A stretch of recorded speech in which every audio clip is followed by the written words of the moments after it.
bienvenidos a esta nueva sesión de Aprende en Casa, una estrategia de la Secretaría de Educación Pública para impulsar el aprendizaje. Esta sesión es especialmente dedicada a los alumnos de segundo grado para la asignatura de Lengua Materna Español con el tema Compartir la palabra.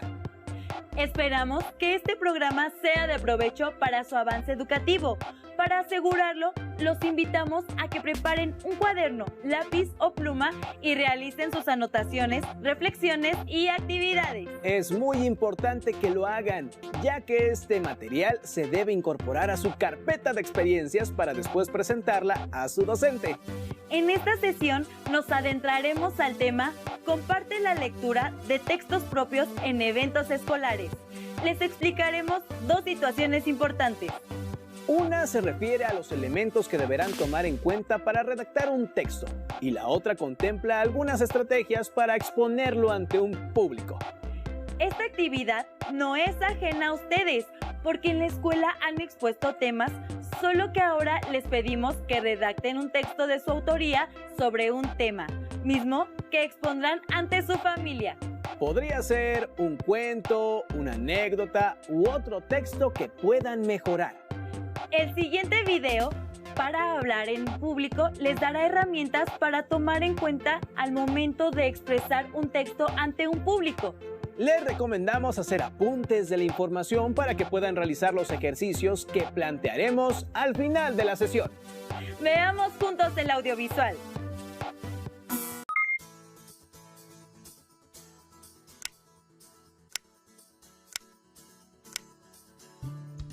Te sudan las manos, te empiezas a poner muy nervioso y la mente se queda en blanco. A continuación, 6 consejos para hablar en público sin que te pase lo anterior. 1. Entiende tu tema. Cuando no estás seguro de lo que dices, obligas a tu mente a conectar ideas que no están frescas o no existen. Hacer conexiones y generar ideas lleva tiempo y esfuerzo, así que ayuda a tu cerebro leyendo sobre tu tema, preguntando a expertos y haciendo anotaciones. 2. Conoce a tu audiencia. ¿Qué edad tienen? ¿Cuánto saben sobre el tema? ¿Por qué les interesa escucharte? Estas serán algunas preguntas para saber el mensaje que quieres transmitir. 3. Ponte a escribir. Pero, ¿no que ibas a hablar? Sí, pero escribiendo se organizan mejor las ideas, así que escribe desde el saludo inicial hasta el agradecimiento final y responde. ¿Comunicas el mensaje que quieres? Si la respuesta es no, escribe de nuevo. 4. Mide tu tiempo. Comienza a leer tu escrito y mide cuánto tardas. Si el tiempo rebasa el tiempo que tienes para hablar en público, reduce tu discurso. Léelo tantas veces sea necesario. La idea es que no dependas de tu escrito. 5. Obsérvate. Practica frente al espejo o pide que te graben. Imagina que estás en un escenario y lúcete. ¿Hay algún movimiento que repites? ¿Se entiende lo que dices? ¿En qué momentos te pones nervioso? ¿Cómo es el volumen de tu voz? Corrige aquello que no quieres mostrar en tu presentación. 6. Manos a la obra. La práctica hace al maestro, así que toma en cuenta estos consejos y conquista al público.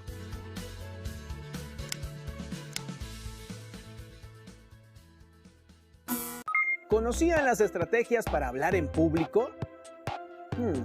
¿Aprendieron alguna nueva? Como observaron, lo primero que deben tener claro es el tema a elegir, es decir, de qué hablará su texto. Es importante que conozcan el tema a desarrollar, hagan notas de la información y subrayen las ideas principales para que inicien la redacción de su texto. Recuerden, a la hora de exponer, lo ideal es platicar su tema, pero eso depende del texto que vayan a presentar. Por ejemplo, si es un cuento, es normal que lo lean. Pero si es una anécdota, lo importante es que no la lean, no den rodeos, sean claros y vayan de lo general a lo particular. Para entender más acerca de cómo recuperar lo importante en un texto, veremos el video titulado Elaborar las ideas principales de un texto. ¡Vamos a verlo! Hola, ¿ustedes qué hacen para comprender un texto? Una forma es identificar las ideas principales, pero ¿cómo podemos identificarlas? ¿Por qué es útil identificarlas? Vamos a investigar. ¡Acompáñenme! Todavía no entiendo bien el tema. El maestro comentó que podemos comprender mejor un texto si encontramos las ideas principales. Veamos un tutorial para saber cómo reconocer las ideas principales de un texto. Sí, vamos a ver un tutorial. Identificar las ideas principales es una habilidad básica para comprender un texto. En general, las ideas principales sintetizan la información de un tema y suelen estar en una o en pocas oraciones. Hay que tener en cuenta que no es lo mismo el tema que una idea principal. La diferencia es que el tema responde a la pregunta, ¿de qué trata el texto? Por su parte, las ideas principales responden a la pregunta, ¿cuál es la información que el autor quiere exponer sobre el tema? Identificar las ideas principales de un texto es útil para saber qué es lo fundamental de ese texto y comprender lo que quiere decir el autor acerca de ese tema. ¿De qué trata el texto? ¿De la energía nuclear? Ah, ya entendí, ese es el tema. Sí, y lo principal es la información más importante que el autor quiere exponer sobre ese tema. Pero, ¿cómo lo identificamos? Sigamos viendo el tutorial. Para encontrar las ideas principales en un texto, se debe tener en cuenta lo siguiente. Identificar, de manera general, de qué habla el texto que se lee, es decir, identificar el tema. Buscar el significado de las palabras que se desconozcan, ya sea deduciéndolo por el contexto en que se encuentran o buscándolas directamente en el diccionario, con el objetivo de comprender mejor el texto. Plantear las preguntas clave para identificar esas ideas principales. Buscar las respuestas en cada párrafo, pues ellas ayudarán a redactar un resumen. Una técnica para tener presente las ideas principales es el subrayado. Así, al releer lo que se subrayó, se puede recordar el contenido del texto leído. La información subrayada se puede organizar en temas y subtemas.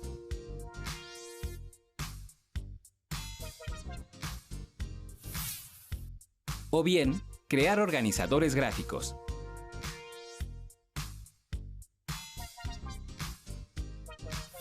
Dependiendo del objetivo de estudio. Para identificar las ideas principales, propongo preguntar ¿qué es la energía nuclear? De acuerdo. La energía nuclear es la energía que se obtiene al manipular la estructura interna de los átomos. Esta es una idea principal. Ahora, ¿cómo se obtiene? Se puede obtener de dos formas, por fusión nuclear y por fisión nuclear. Otra idea principal. También podemos preguntar qué pasa en la fusión y en la fisión nuclear.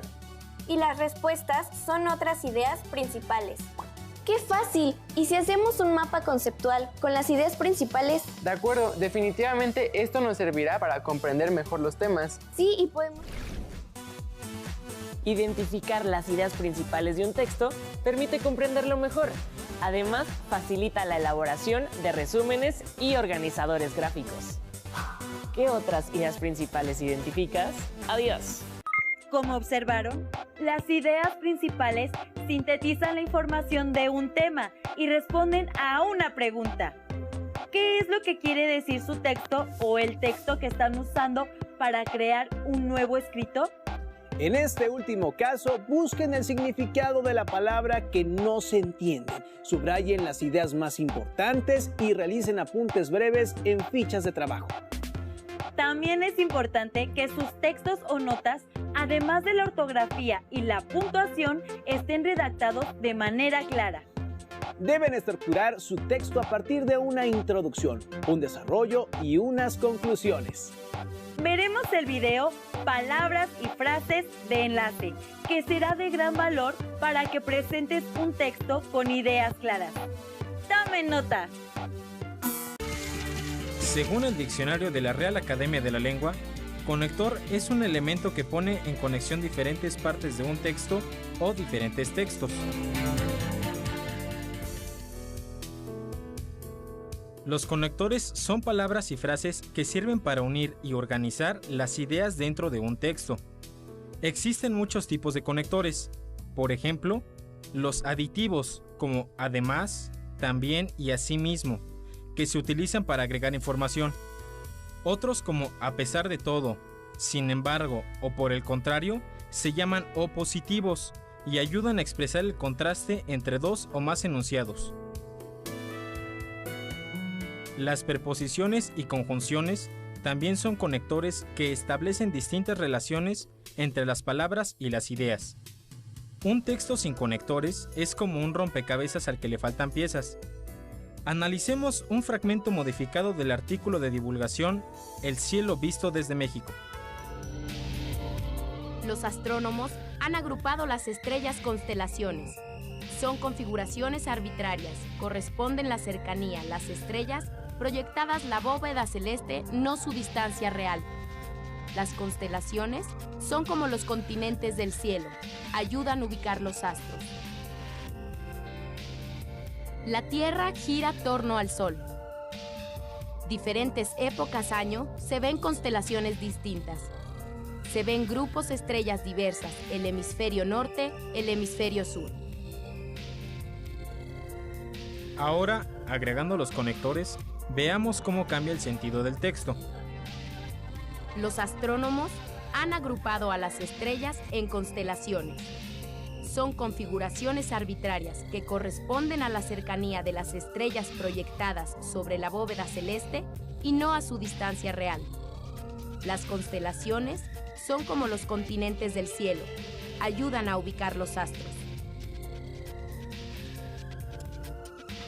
Puesto que la Tierra gira en torno al Sol, en diferentes épocas del año se ven constelaciones distintas. También se ven grupos de estrellas diversas desde el hemisferio norte y el hemisferio sur.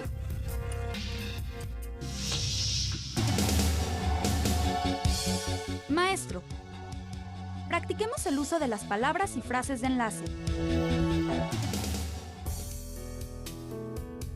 Organizados en equipos, realicen el siguiente concurso. Redacten una frase que contenga el mayor número de nexos o conectores sin que estos se repitan. El que logre el mayor número gana. ¡Buena suerte! Para saber más sobre los conectores, te recomendamos que utilices el interactivo Conectores, que es uno de los interactivos del área de español. En este, mientras practicas el uso de los conectores para darle mayor claridad y riqueza a tus textos, ayudarás a Paulina e Higinio a resolver un misterio. ¿Verdad que la función de los conectores es muy importante para construir un texto lógico y entendible?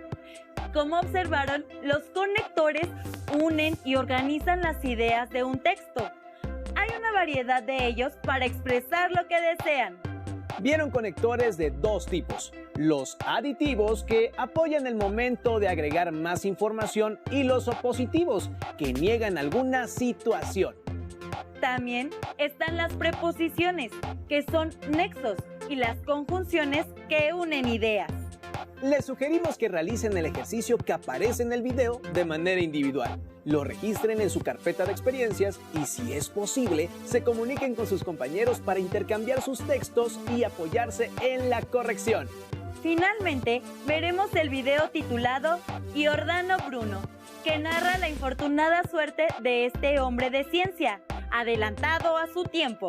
Les pedimos que tomen nota de los aspectos más sobresalientes para realizar una actividad. Observen detenidamente.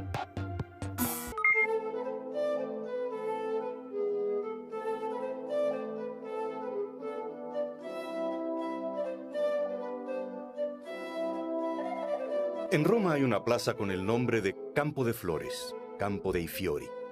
En esa plaza está la estatua de un hombre, Giordano Bruno, que murió quemado en la hoguera el 17 de febrero de 1600. Fue filósofo, astrónomo, matemático, poeta, un hombre del Renacimiento que sentía curiosidad por todo. Había nacido 52 años antes en Nola, cerca de Nápoles, y había sido bautizado con el nombre de Filipo. Perteneció a la orden de los dominicos como Fray Bartolomé de las Casas. Fue un sabio observador de la naturaleza, del universo. Era un hombre de carácter abierto y espontáneo que dedicó su vida al conocimiento. contra la opinión general de su época, fue uno de los primeros filósofos en defender abiertamente la teoría de Copérnico, según la cual el Sol era el centro del universo alrededor del cual giraban la Tierra y los planetas. Ahora sabemos que el sistema solar en el que habitamos es solo una ínfima parte del universo. Pero la teoría de Copérnico, conocida como heliocentrismo, era entonces completamente revolucionaria, porque negaba que la Tierra fuera el centro del universo, como sostenía la Iglesia Católica. Claudio Ptolomeo había imaginado en el siglo II la teoría geocéntrica, que explicaba que todos los astros, incluido el Sol, giraban alrededor de la Tierra. Refutar esta idea, como hizo Copérnico y después Giordano Bruno, suponía negar la centralidad de la Tierra y, por tanto, del ser humano, y como consecuencia, poner en duda el orden dispuesto por Dios según las enseñanzas de la Iglesia. A partir de una primera acusación de herejía en 1576, cuyos detalles nunca llegó a conocer, Giordano Bruno emprendió un largo viaje por Europa. Residió unos meses en Noli, en el Golfo de Génova, donde enseñó a niños gramática y astronomía. Visitó Savona, Turín, Venecia, Padua, Milán, Ginebra y Londres. Y desarrolló a lo largo de los años un arte de la memoria que provocó la admiración de sus contemporáneos. Publicó numerosos libros en los que se expresa un pensamiento complejo, moderno, racionalista, que chocaba con el sentido común de su tiempo. Sostuvo, por ejemplo, en contra de la tradición aristotélica, que no existe una jerarquía única, ni en el mundo natural ni en el espacio físico, que todo puede ser centro y todo puede ser periferia, y por tanto la Tierra solo es centro para nosotros, es decir, solo es centro desde nuestro punto de vista. De ahí que aceptara la posibilidad de la existencia de muchos mundos, y no solo el nuestro. Esta idea, que hoy nos resulta fácil de entender, era una herejía para las autoridades religiosas de entonces. Giordano Bruno puso en duda otros dogmas sagrados para la Iglesia Católica, como la Encarnación y la Trinidad, y rechazaba la idea de que la Iglesia pudiera conocer la verdad última. Pensaba también que todas las cosas están imbuidas del Espíritu Divino. Su estancia en Ginebra, donde entonces gobernaban los protestantes, fue tan agitada que terminaron por expulsarlo de la ciudad. En Italia lo veían con recelo porque sospechaban que se hubiese convertido al protestantismo. Tampoco en Londres se sintió bien acogido. Se consideraba como Sócrates un ciudadano del mundo y decía que era ciudadano y siervo del mundo, hijo del Padre Sol y de la Madre Tierra. Pero también decía de sí mismo, porque ama demasiado al mundo, será odiado, censurado, perseguido y rechazado por él. Regresó a Venecia en 1591, invitado por un noble, Giovanni Mocenigo, que decía estar interesado en sus conocimientos, pero que en realidad trabajaba para la Inquisición. Detenido en mayo de 1592, Giordano Bruno no volvería a ser libre nunca más. Un año después, fue trasladado a Roma, donde pasaría los siguientes 7 años, encerrado y sometido periódicamente a interrogatorios por parte de las autoridades eclesiásticas. Le conminaron a que se retractase de sus ideas, pero se negó a hacerlo. Se le declaró hereje y fue condenado a morir en la hoguera. Al oír su sentencia, dijo a sus jueces: «Pronunciáis vuestra sentencia contra mí con más temor quizá del que yo siento al escucharla». Hoy muchas de las ideas de Giordano Bruno nos parecen de sentido común. Otras nos pueden resultar curiosas. En su tiempo fueron motivo de escándalo. Pero sobre todo, hoy no pensamos que se pueda condenar a muerte a alguien por decir lo que piensa. Giordano Bruno murió en Roma, donde hoy se alza su estatua, en la plaza que se llama Campo de Flores.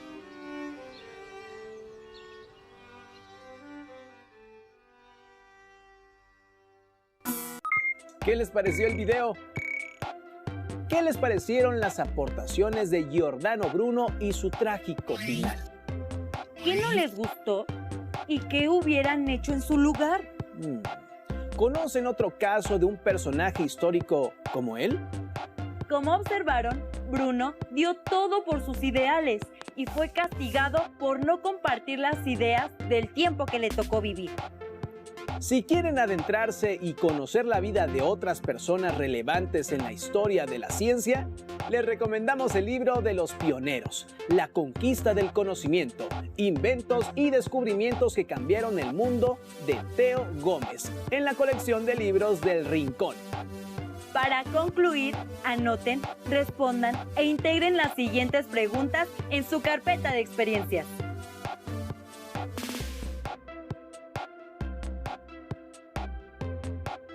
¿Qué estrategias han usado a la hora de presentar un texto de su autoría?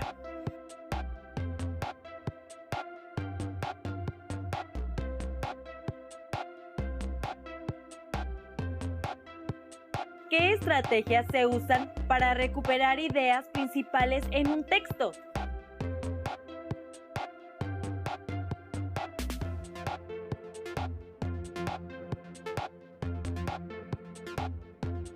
¿Cuáles de las estrategias que vieron en este programa son nuevas para ustedes?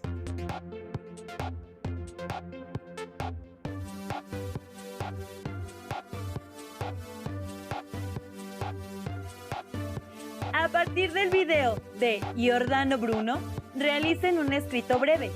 Recuperen algunas ideas importantes que les sirvan para exponer en público.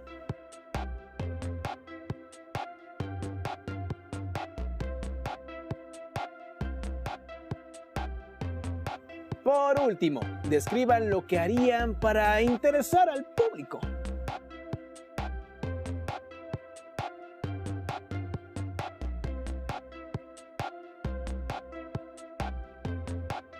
Fue un gusto compartir con ustedes este interesante tema. Los esperamos en otra sesión más de Aprende en Casa.